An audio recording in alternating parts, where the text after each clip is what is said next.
vendredi 20 novembre à Vannes, dans le quartier du Vieux-Port, Marine Le Pen accueillait l'ensemble des candidats de la liste régionale Bretagne Front National conduite par Gilles Pénel. La réception se déroulait dans la grande salle du restaurant, le Vieux-Port. Cela aura été une belle soirée pour ces quelques 90 militants candidats qui œuvrent avec énergie dans cette campagne électorale pour les élections régionales du 6 et 13 décembre prochain avec pour seul objectif défendre leurs convictions politiques au service de leur pays.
D'abord, permettez-moi de vous dire le plaisir qui est le mien d'avoir l'occasion de rencontrer l'ensemble des candidats de cette belle liste de Bretagne menée par mon ami Gilles Pénel.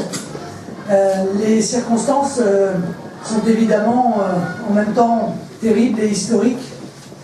La France fait face, hélas, à la réalisation d'une menace très lourde que nous avions prévue depuis longtemps.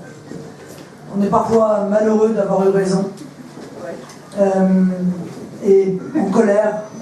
Voilà, c'est le premier sentiment, je crois que nous avons tous ressenti face à cet événement, la colère. La colère de voir des vies fauchées dans des conditions aussi dramatiques. La colère aussi à l'égard des dirigeants politiques, il faut le dire, dont nous savons qu'ils n'ont pas fait ce qu'ils auraient dû faire. Donc nous savons que non seulement ils n'ont pas pris la mesure, mais qu'ils ont en partie aggravé les phénomènes qui se sont rejoints pour créer cette menace du terrorisme islamiste sur notre territoire. En colère aussi de voir que lorsque nous avons tiré la sonnette d'alarme, lorsque nous avons prévenu de ce qui allait se passer, nous avons été vilipendés, insultés, méprisés, et qu'aujourd'hui, face au mur de la réalité, eh bien, ce sont les mesures du Front National que l'on vient chercher, que l'on vient mettre en œuvre, sans en comprendre d'ailleurs la philosophie, sans avoir de vision globale de ce qu'il faut faire, sans même, je le crois, hélas, qu'ils sachent bien contre qui ils se battent. Ils ne se battent pas contre le terrorisme. Le terrorisme, c'est le moyen terrible. La réalité, c'est qu'il faut se battre contre l'idéologie du fondamentalisme islamiste. Si on ne lutte pas contre cette idéologie, contre ces acteurs, contre ces réseaux, contre ces financements, alors même qu'ils pullulent sur notre territoire depuis maintenant plus de 10 ans. Nous le disons, un certain nombre de voix courageuses, y compris dans d'autres camps. J'ai entendu Malek Bouti tenir ce même discours. Il avait fait un rapport pour les socialistes avaient mis ce rapport à la poubelle. Alors, le moment que nous vivons est aussi un moment historique parce que nous avons une responsabilité gigantesque. C'est celle de préparer un avenir pour nos enfants. Pas un avenir de peur, comme l'avenir que leur prédit Manuel Valls, qui leur a indiqué qu'il fallait que les jeunes s'habituent à vivre avec le terrorisme. Pas un avenir d'inquiétude, pas un avenir de chaos, un avenir de sérénité, un avenir de sécurité, un avenir de prospérité et surtout un avenir français. Et c'est cela, mes chers amis, qui est en jeu aujourd'hui. Annoncer sans arrêter les flux migratoires considérables qui sont en train de submerger l'Union européenne aujourd'hui, et pire encore demain. Les chiffres triplent d'une année sur l'autre. Et d'ailleurs, les prévisions que nous faisions ont été confirmées par la Commission européenne, qui a dit elle-même, bah écoutez, oui, il y a 1 million qui sont arrivés cette année, il y a 3 millions qui arriveront l'année prochaine. Et combien l'année d'après? 9 millions? Elle est là la question que nous devons nous poser. À Sarzeau, à Chartres-la-Bretagne, combien vont suivre? Parce que à Calais, il y a un moment donné où ça démarre aussi comme ça. On installe des gens, on réquisitionne des centres de vacances pour les loger, mais qu'est-ce qui se passera cet été quand il faudra rendre les centres de vacances à l'usage de nos enfants? Et quand d'autres viendront, parce qu'il s'agit ici de vider Calais pour disséminer l'immigration dans l'ensemble des villes et des villages, avec l'objectif, ne nous cachons pas, de se dire, bon ben, comme ça se verra moins. On va comme ça disséminer par petits groupes, 50 ici, 25 là, 100 là, en espérant que ça va moins se voir. Mais ça n'est pas l'attitude du responsable politique. J'évoque même pas le cas de Nicolas Sarkozy parce que je considère que... Non mais je considère que celui, il y a un moment donné où quand même il y a un minimum d'honneur dans le combat politique. Un minimum d'honneur. Cet homme, cet ancien président de la République, porte une responsabilité écrasante dans la situation que nous vivons. Je le dis de la manière la plus claire qui soit. Et à raison de la politique pénale laxiste, la double peine, nous n'avons pas oublié, nous, l'obligation faite aux Français de conserver et d'entretenir sur le territoire les étrangers qui avaient pourtant commis sur notre sol des délits, mais même des crimes. Nous n'oublions pas la philosophie qui a été celle de Nicolas Sarkozy pour mettre en œuvre la suppression mentaliste islamiste. Je le sais d'autant mieux qu'en 2012, j'avais interpellé Nicolas Sarkozy parce que le prédicateur Al-Qaradawi s'apprêtait à venir au congrès de l'UOIF. Un homme qui considère que les attentats suicides sont des opérations martyrs. Bon. Et Nicolas Sarkozy va être obligé de lui supprimer l'autorisation de venir. Au passage, on avait appris, je ne sais pas si c'est vrai ou pas, mais plus rien ne m'étonnerait, que de toute façon, M. Al-Qaradawi n'avait pas besoin de visa pour venir en France, puisqu'il avait un passeport diplomatique qatari. C'est lui qui a laissé. Ce sont eux, les maires, les présidents de conseils départementaux, les présidents de région, qui ont financé cette myriade d'associations, qui ne sont pas des associations culturelles ou sociales, qui sont là pour disséminer la pensée des fondamentalistes islamistes, pour recruter sur notre territoire. Alors, sans maîtrise de nos frontières, sans réarmement de la France, sans retour aux effectifs de l'armée, de la police, des douanes, effondrés par le même Nicolas Sarkozy, continué par François Hollande, sans l'arrêt total de ces flux de migrants, décision qui vient d'être prise d'ailleurs par les États-Unis, sans détermination de qui est l'ennemi dans cette guerre. C'est bien beau de dire c'est la guerre, mais la guerre contre qui, encore une fois? La guerre contre la peur ou la guerre contre le danger? Parce que François Hollande, il lutte contre la peur, mais il ne lutte pas, hélas, contre le danger. Sans ces mesures-là, alors tout ce qui est fait aujourd'hui n'aura au mieux aucune efficacité. Donc, vraiment, je vous appelle à prendre en considération la gravité et l'importance de ce moment. La responsabilité qui pèse sur nos épaules, car nous sommes l'espoir de millions de Français qui sont en train de se rendre compte des défaillances, des carences, de l'aveuglement idéologique de ceux qui nous ont dirigés depuis 30 ans. Nous devons être exemplaires dans la manière dont nous dirigerons les régions que nous allons gagner.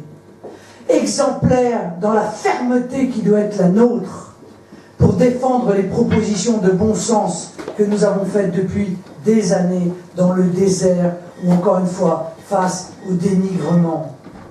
Nous avons en face de nous des gens qui n'ont pas d'honnêteté intellectuelle.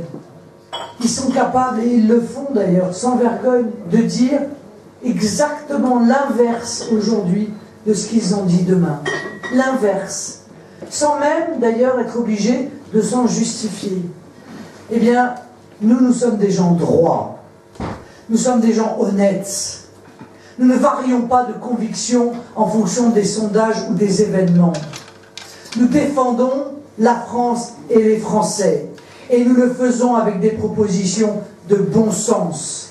Nous voulons rendre aux Français leur liberté et leur souveraineté. C'est tout le sens de notre combat. Nous allons continuer à le mener. Je vous remercie de le mener dans le cadre de ces élections régionales. Alors on dit, les élections régionales n'ont pas grand-chose à voir avec ce qui est en train de se passer. Bien sûr, il y a évidemment un décalage, on le ressent tous, entre la manière dont nous avons fait campagne jusqu'aux attentats et la sidération qui atteint le peuple français aujourd'hui, et les angoisses qui sont les leurs, et les préoccupations qui sont les leurs, qui peuvent paraître sûrement évidemment éloignées de problématiques de transport ou de formation professionnelle. Mais il n'en demeure pas moins que les événements que nous vivons aujourd'hui, elles vont avoir des conséquences sur les politiques régionales. Il ne faut pas se raconter d'histoire. Parce que quand on aura 10, 20, 30 Sarzeau, eh bien demain on dira, il faut les former, tous ces migrants. Et puis il faut leur trouver du boulot. Ils se moqueront de savoir qu'il y a déjà un chômage qui est en flèche. Ils se moqueront de savoir qu'il y a déjà des dizaines de milliers de nos compatriotes dans la région qui attendent un logement social. Quand il s'agit de trouver des logements pour les migrants, vous avez vu, on claque des doigts, on en trouve 77 000 dans la soirée. Il va falloir les subvenir à leurs besoins. On va nous demander demain d'éduquer les enfants, de soigner tout ce monde qui arrive. Donc, ne croyez pas que ça n'aura aucune influence, y compris sur les politiques régionales. Bien sûr que ça va avoir une influence. C'est la raison pour laquelle nous devons jeter toutes nos forces dans toutes les batailles possibles. Toutes les batailles possibles. Et si demain il s'agissait de municipal, il faudrait nous lancer avec la même énergie vitale dans ces élections. Moi, je n'espère qu'une chose, c'est que les Français gagnent en lucidité. Et se rendent compte que cette lucidité, c'est leur meilleure arme. Et que leur nation est leur seule protection. C'est cela le message que j'espère nous arriverons à faire passer dans les semaines, dans les mois, qui nous séparent de l'échéance importante, qui est l'échéance qui peut tout changer pour le coup, qui est l'échéance présidentielle. Alors, c'est aux militants que je parle ce soir, c'est aux candidats que je parle, c'est aussi aux citoyennes, aux citoyens, c'est aux parents, c'est aux enfants aussi. Parce que, encore une fois, notre pays, si nous ne faisons rien, peut demain ne plus du tout ressembler à ce que nous avons connu et à ce que nous avons aimé. S'il n'y a qu'une seule pensée que vous devez avoir pour vous motiver dans les moments où il fait froid, où c'est difficile, où c'est compliqué, où c'est fatigant de mener ce combat politique, car ça arrive, c'est le combat que nous menons est un combat exclusivement pour la France et les Français. Et c'est l'amour de la France et des Français qui nous fait avancer. Alors, encore merci. Je suis convaincu que vous allez à nouveau être la grande surprise de ces élections régionales. Et j'en suis heureuse car j'étais malheureuse de cette exception bretonne pour toutes les raisons que vous pouvez imaginer. Donc je suis heureuse à l'avance parce que je sais que vous allez faire des scores qui vont être évidemment extrêmement importants.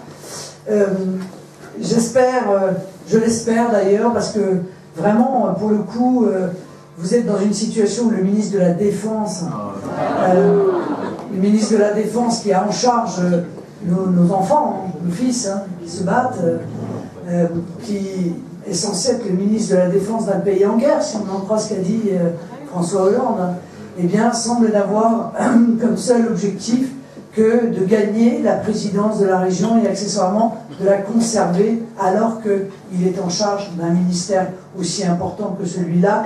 Je crois que le comportement de M. Le Drian est une forme de symbole du mépris de cette classe politique pour le peuple français et pour la défense des intérêts de la France. Alors, j'espère qu'en Bretagne, les Bretons sanctionneront ce comportement et tous les comportements qui ressemblent à celui-là. Et croyez-moi, dans ce gouvernement, il y en a beaucoup. Merci beaucoup, mes chers amis. Bonne campagne. Et je vais passer pour vous le soir du premier, bien sûr, mais évidemment aussi du second. Merci.